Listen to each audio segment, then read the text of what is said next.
Welcome back, everybody, to another episode of the Leadership Void podcast. And we're still on our nation tour, and I'm excited to have another guest from California. Vince, you're going to introduce this guy. He's done a lot for leadership. He continues to do a lot for leadership, and I'm appreciative of him being on the show. Who is he? All right. Thank you, Enrique.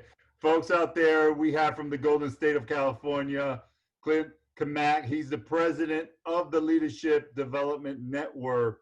And we, thoughts and prayers go out to all the families out there in California dealing with the fires.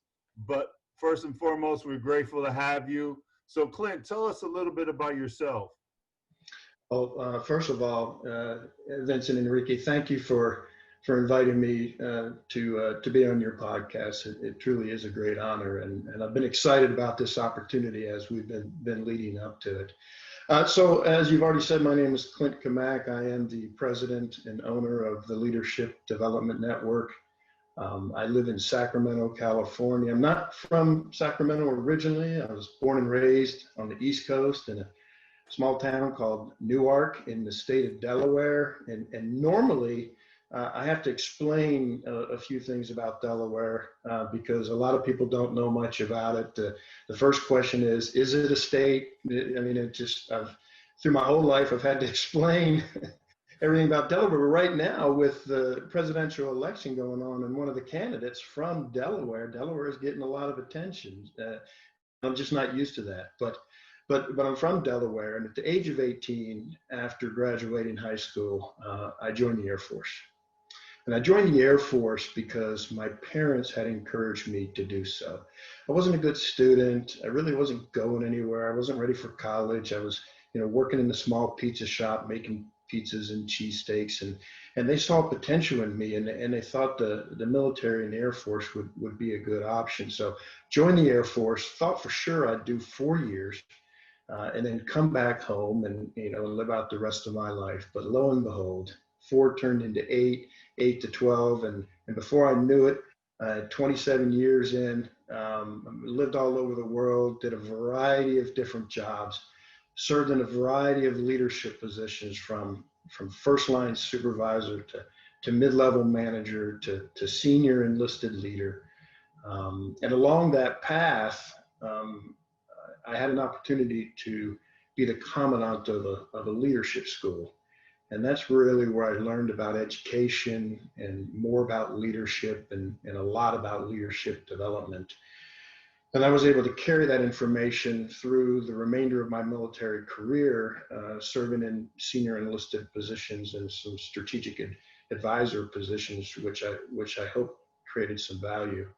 But then I retired in 2007. I took a job with USAA, which I know you're both very familiar with, and your military listeners are.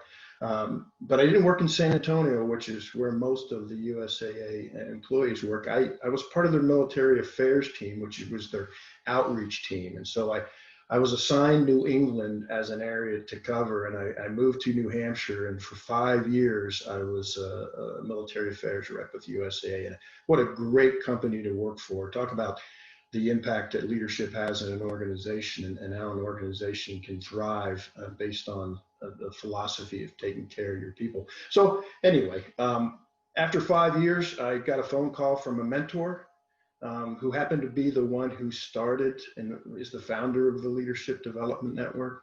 And he said, Clint, the company's getting ready to turn over to a new owner and president. Do you want to step back into leadership? And so I took that opportunity 8 years ago to step back into leadership development. And I've been with LDN ever since and living the dream. That is wonderful. Not just because of your military background, but your experience with leadership in the military.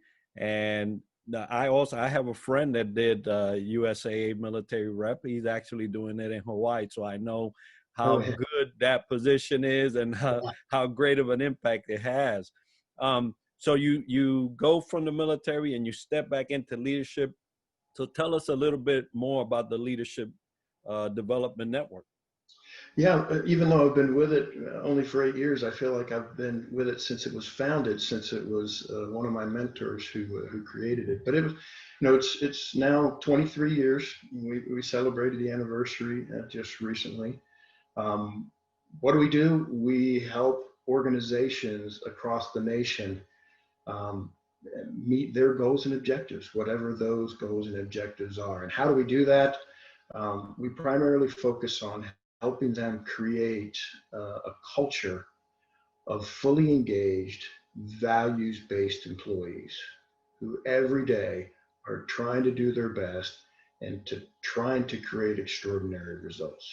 Now, that's not an easy thing to create, as you know. Cultures are always a challenge, but get people to fully commit and buy into what the organization is trying to do and what their mission is tough. So how do we do that? We do that through training. We help to train the leaders in the organization who have the greatest influence. And so we primarily, for many years, we're classroom-based training company. And the interesting thing is it worked very well. Leadership is one of those subjects that still works very well in an in-class environment. A couple of years ago, we did transition and created a blended learning option for those organizations and those students who are more digitally inclined. So now our customers have a choice. Do they want to do the training in class only? Or do they want to do some of it in class and some of it online through a learning management system that we've created? Or do they just want to go 100% virtual and do everything outside of a classroom? So we built that a few years ago to give our customers an option. And thank goodness we built it, because when this COVID-19 hit and the in-class training went away, or at least got put on pause, we were able to be in a position where we could still, serve our customers virtually. And we have a great team at LDN. We're a small firm right now. We have a total of 4 facilitators. They're all retired senior enlisted leaders who have vast experience, not only as leaders, but also as leadership developers. So they were all commandants or were involved in military education during their career. Well, happy anniversary, and for your 8 years at the helm. And for the backbone of the military, we all understand how important we are as senior NCOs. But thank you for that overview and what you're all doing for companies to impact that leadership development for those leaders. So knowing that you transitioned, luckily you had that blended and that hybrid program already embedded. And here we are going to 2020, 2021 and the future. What's on the horizon for LDN? Well, it's an interesting question. And I think we, like most organizations, are faced with a crazy time. You've probably heard of the term VUCA environment, which is an acronym that already organizations have been in this, but they're even more in it today. And the V stands for volatile. I mean, it's a really volatile time in terms of what's going on in our nation and in the world. I mean, separate from the presidential campaign and politics, which has its own challenges. I mean, we got this pandemic that we're dealing with. It's hard to figure out what the solution is. We're struggling with those pieces. We've got, hurricanes in the Gulf, rain systems that we came out of recently in the Northeast that wreaked a lot of havoc, and the West Coast is on fire. So there's a lot of volatility. Coupled with that, the U for VUCA is uncertainty. There's a lot of unknowns as to where we're going and what we're going to be faced with. A lot of organizations shut down their brick and mortar operations and sent their employees home, and they're working at home, and that seems to be working out okay. And now a lot of organizations are saying, hey, should we just stay with that or not? Should we bring them back? And then the C stands for complex. All these problems are difficult and challenging. There's no easy solution to any of them. And then the A in the acronym is ambiguity. The world is fuzzy. It is extremely blurry right now, and it's hard to get clarity. So when you start thinking about what is the future of your organization, that's what you're faced with is this environment. But still, you have to push through. You have to pay attention to the horizon and do your best job as a leader to try to anticipate what's coming. And for us at LDN, our future, we know that there's going to be more of a move towards virtual training. We assume that, and we want to be prepared for that. But separate from that, we are looking at what we do and how we do it. And we've come to a realization recently that there's a shortfall when it comes to leadership development training. And actually, it's a shortfall in training in general. And that shortfall was not so much program design, not so much the content that is delivered in a program, and not so much the delivery of that content. All three of those pieces are extremely important in a training program. But the shortfall is actually what happens after training. What happens when the student finishes the program, and what impacts the retention and the use of the material. And we've always known this, and we've developed different programs and processes to try to deal with that, to keep the information alive, which is why we did the training to begin with, right? It has to transition into some type of action to create value. We've always known it's been a challenge. We've tried to crack the code on, to do it well. And honestly, I just don't think anybody's really cracked the code very well. And so we're investing our time exploring opportunities and trying to learn as much as we can about the human condition related to learning and retention, so that we can maybe come up with a product or service that can be a better solution. And we have some ideas. I can't share them with you today. Maybe down the road, if you invite me back, I'll have something to share with you and the world. We're pretty excited about something that we've discovered, but we have to do some experimentation to see if it's the right thing. That's wonderful to hear that you guys are taking a proactive approach as to solving issues that undoubtedly will come. Leadership development is something that's always we're always trying to crack another code in what is going to help us get developed. And speaking specifically, since we're the Leadership Void podcast here, we're talking about leadership. You spoke about a little bit about development. You do it as a trade, as what you do on a day-to-day basis. I'm interested in knowing what you actually do to keep your leadership development going. Well, that's a great question, and thank you for giving me the opportunity to share. I shared earlier that I was a terrible student growing up. I was a terrible learner. I had other priorities, having fun and sports and other things. And so I'm making up for it now, trying to be the best learner that I can be. And I recognized a few decades ago that learning is a lifelong process. And just, if you ever think that you've learned enough or that you know enough, that's a big mistake right off the bat. So I'm always investing in my own learning, which means I'm doing a lot of reading. And I try to follow at a minimum Ben Franklin's 5-hour rule for success. And he made sure that every week he devoted at least 5 hours to reading on a subject that he knew nothing about. And so I try to at least 5 hours a week. And most of the time I get an hour in the morning and an hour in an evening on most days. But I constantly read, and right now I'm reading a great book called Up the Organization. It was published in 1970 by Robert Townsend, who was the CEO of Avis Rental Car back in the 60s, and at that time Hertz was the rental car company. And they owned the market, and here came this company called Avis as a startup trying to get into the business. But what's unique about Robert Townsend, and what I'm learning about it, is he was one of the first CEOs who brought a philosophy of people first, mission always. You see, at the time it was just all about mission. Then it was very little about people, and then we've transitioned over time to be a mission first, people always philosophy. Well, he flipped it and he put people first because he realized the best way to do our mission is serve our customers. That can only happen through our people. So he was he was a pathfinder back then to create this, and he stood out like a sore thumb, and he got a lot of criticism. Well, it's interesting today how his philosophies have a better application.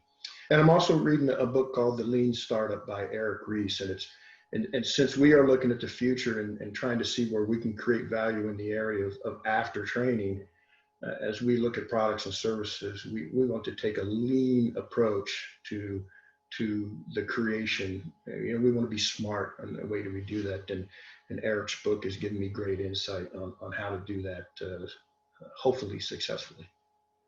So reading and YouTube. My gosh, there's so much on YouTube from a learning perspective. I mean, your podcast, for one, is a great opportunity and to go out and visit, to learn things. But the art of improvement is another great site. I've gotten hooked on SlideBeam, which is a company that creates they're not PowerPoint presentations, they're presentations without using PowerPoint, but they have all kinds of things that they offer about leadership and startup of products and so on. So between reading and YouTube, I'm just trying to soak up as much as I can. And every now and then when I get a chance, try to wring it back out with some action to do something with it. Definitely hearing you speak about the professional development, reading. Folks, Ben Franklin, 1 hour a day, 5 days a week, you will not go wrong. And supplemented by YouTube, so that's great to hear. So what advice did you receive as an emerging leader and that you use today? I probably had more advice than the average person as I was coming through my career. There's a question: Are leaders born, or are they created? Are they developed? And I think it's a little bit both. Now that I've been involved for a long time, I think there are certain people who their natural tendencies fit well to the leadership environment. And then there's others like me that their natural tendencies do not fit well. So I have to learn about leadership. I have to learn how to be different, and I have to challenge myself to grow, develop, stretch, and so on. And so that meant when I was a young leader and got an opportunity to lead my first team, I stumbled. I thought leadership was about having a title. I thought it was about, climbing the ladder. It was the next rung on the ladder of career success. I thought leadership was about being in charge. And there's a story that I like to tell with my team at that time. When things didn't go well on my team, I would explode on them. I would go off. And I thought that was the right thing to do. You get their attention, you wake them up, and then therefore they won't make that mistake again. And so that's what I did as a habit. And, after a few explosions, they would come back to me and say, this is really hurtful for us. And what was even worse is, they were giving me some feedback and I was discounting it. I was saying, oh, that's just me. That's just the way that I deal with stress. Don't worry about it when it happens. Just don't even fret it. That's just the way that I deal with stress. I was making excuses for my own ineffective behavior. And thank goodness, I had some great managers and leaders and mentors and coaches. And, when I did those type of things, they would pull me by the ear, come on, young man, let's sit down and have a discussion about leadership. And you can't do this. And here's why you can't do it. And here's another path for you to choose. So, I had several of those moments that I was kind of coming through my career. The other advice I got was, I have a high level of confidence. I didn't before I was in the military, but once I got into the military and enjoyed it, and there's a path that you can achieve if you want to, I wanted to. And so I found early success in the military. And as a result, my confidence grew. But what I didn't do is I didn't keep it in check. And I let my confidence become an overstrength when I should have just let it remain as a strength. And so what did that mean? That means I developed some arrogance and an ego. And that was not effective as a leader. It's certainly the worst thing you can do when it comes to your peers. And of course, thank goodness I had a mentor who observed it and cared enough about me and my success to pull me aside and give me some honest feedback, and taught me about the value of humility, about being humble, which to me at that time, humility, a value for leadership. What are you talking about? But, now that I look back at it today, yeah, in fact, I would place humility second to courage in the, values and focus for leadership. I think it's that important and that valuable. So that was a huge piece of advice. And also too, the third piece of advice I got was leadership is not about you, the leader. It's not about you. We're born genetically with self-interest because of our survival need, but when we become leaders, it needs to be about others and their success and their growth and development. I didn't quite understand that when I was younger. I was still, self-interested in that regard. And so, through some advice and some guidance and mentorship, be able to see that. And the best advice I ever got was from a 2-star general who told me, he said, Clint, you're trying to be the quarterback as a leader. Don't try to be the quarterback. Be a blocker and tackler. Your people are going to run with the ball. You have to help them be successful at that, solve their problems, clear the pathways for them. And so since I got that advice, that's helped me to step away from trying to be the one in the limelight as a leader to try to put my team members in the limelight and be a blocker and tackler for them.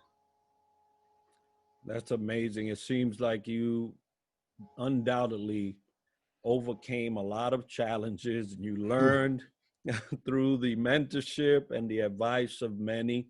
And I'm wondering, for those that may be having the same and similar challenges as you, what would you give them? What would you advise them as they navigate through these challenges?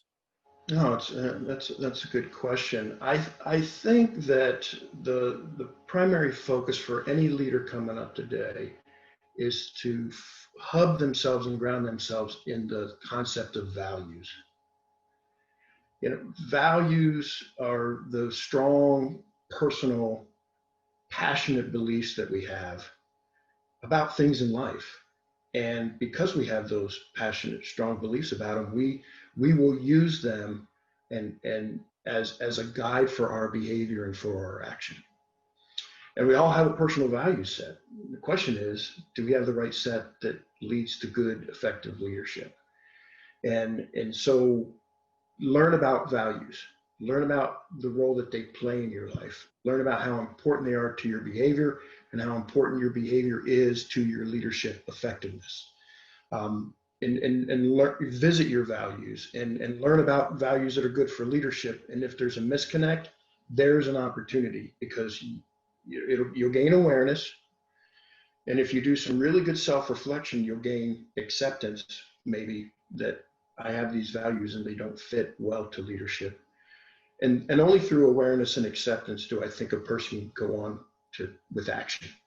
And so if you find for yourself you're operating from a set of values that isn't conducive for leadership, then you'll want to do something about it, which is why we as a company, we focus on values-based leadership, because we think, there's a lot of leadership philosophies out there, and some you can be very successful with many of them. But I don't think there's any other philosophy that is as well connected to the human condition and to the biology of leadership in the area of values and behavior, that if you learn about values-based leadership and you follow that as a philosophy, you increase your chances of success as a leader exponentially. At least that's my experience. Yeah, I totally hear you, Clint, and I totally agree with the value-based leadership philosophy itself. And what really resonates also with me is the fact that I love the analogy of not being the quarterback and being the blockers, and of course those that will help them, because we are there to influence, right? Yes. And B, also we have to understand that it's not about us, as you mentioned. So a great opportunities to hear, your professional development, the challenges and advice. So moving into strategies itself, what do you currently use to galvanize your team or strategies to deal with change? Well, let me brag on my team a little bit. First of all, they're stellar, and because of their experience, their background, and their perspectives, they don't need much. They're fully engaged themselves, self-motivated. They're highly capable. I learn from them more than they could ever learn from me. But I think, separate from that, communication is the key. I need their support. I need their buy-in. I need their commitment with whatever it is that we decide to do in whatever direction we go. And the best way I think, to earn buy-in and commitment is to first build the right level of trust. And one of the reasons why LDN has always maintained a team that is retired military is because we all come from a background and an experience and a level of trust that allows us, as now a small firm, to be able to do things that other organizations may not be able to easily do. For example, when our facilitators go out and travel, they send me their expenses afterwards, and I pay them for their flying and hotels and different stuff like that. There's no need for me to gather receipts. There's no need for them to be able to have to send those to me. There's such a high level of trust when they tell me, hey, my flight cost $550 on that last trip. Then I know that it cost them $550. I don't have to question that. So building trust is the first piece in having trust, and I think we've got that. That allows us to then move on to work the issues at hand. And my job is just to keep the communication going. And from one of our own lessons, that we didn't develop it. Another agency developed a book called The Work of Leaders. It's a wonderful book. They talk about when you communicate as a leader, think about the word crisp. Crisp. Crisp is a great way to think about leadership, because when you're trying to communicate with crispness, you communicate enough information to achieve clarity, but you don't over communicate. It's back to like the fuzziness and the blurriness that we talked about earlier. A lack of communication leaves fuzz and blur. The right amount, crispness, takes that away and achieves clarity. Over communicating takes it back to fuzz and blur again. And so I try to communicate enough, but not too much. And then, of course, inclusiveness and openness, so that everybody participates in the communication, that it's just not one way. I learned a long time ago, even with my high level of confidence, none of us is as smart as all of us. And I'm lucky enough to have a very, very smart team. And so I tap into that capability and potential in daily basis. Yeah, I'm so glad that you're surrounded by folks that make you and empower you to continue that assertiveness, right? Because that pride comes from a group that is surrounding you and supporting you, and it's so nice to see, such a small group carry on that sense of pride and just go on doing their leadership thing as effective as you guys have been doing. So we covered your history. We covered a little bit about your company. We covered some about your team. And if someone was interested in trying to get a hold of Clint and his team at LDN, how would they do that? Well, we have a website, as most businesses do. It's www.leadershipdevelopmentnetwork.us. That's our website, and there's information on there where people can learn about us and what we do. And if they want to learn more, then they can reach out to us on the website through email, and we'll respond to them immediately. That's one of the things. We try to be quick and responsive for those that are interested in what we do, and so we'd love to help anybody. We're scattered across the nation in public, private. We work in blue collar industries, or we work in white collar financial services, anywhere that we can create value. We're not trying to be the biggest. We're not trying to grow to be the best. We're trying to serve the customers that we have in the best way that we can and create as much value for them and their team. Folks, you heard it first. If you want a quality leadership development company, folks, go to the Leadership Development Network. They will definitely answer your call and hopefully galvanize your leaders to become leaders you need them to be, to have that mission effectiveness. So thank you, Clint, for being with us today. We're so grateful to hearing about your backdrop and being so humble and sharing with courage and vulnerability about your journey to be the great leader that you are. And everyone else out there, if you would like to be on our podcast or have any suggestions, you can reach us at theleadershipvoid@gmail.com. We'll love to entertain your comments and have more opportunities to have people on our show. If you have any paraphernalia that you love us to showcase, please send it our way. We'll love to have that company of yours represented. T-shirt, mug, what have you, a hat. It'll be great to have you. So thank you for being here, Clint. And as we move on to next month in September, we have Maria Chervosky, President and CEO of Florida Ability and Inclusion Network. So we're going to start off next month with another homegrown great ambassador here in the Ability and Inclusion Network piece. So stay tuned for that.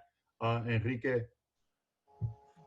Yes, it was so good to have you, Clint. I'm really encouraged about the work you're doing, not only in California, across all the areas and the states that you guys are operating in. As Vince mentioned earlier, our prayers and our thoughts are with the people of California. I know you guys are dealing with wildfires. The Southeast or the South Central U.S. is dealing with two tropical storms at this moment and coming in through the next couple of days. But for all of you listening, thank you for joining us and thank you for being part of our show. We'll look forward to you joining us next week as we host the Florida Ability and Inclusion Network. Everybody, have a good day. Take care, everyone. Thanks, Clint. Thanks, everyone. Thank you all.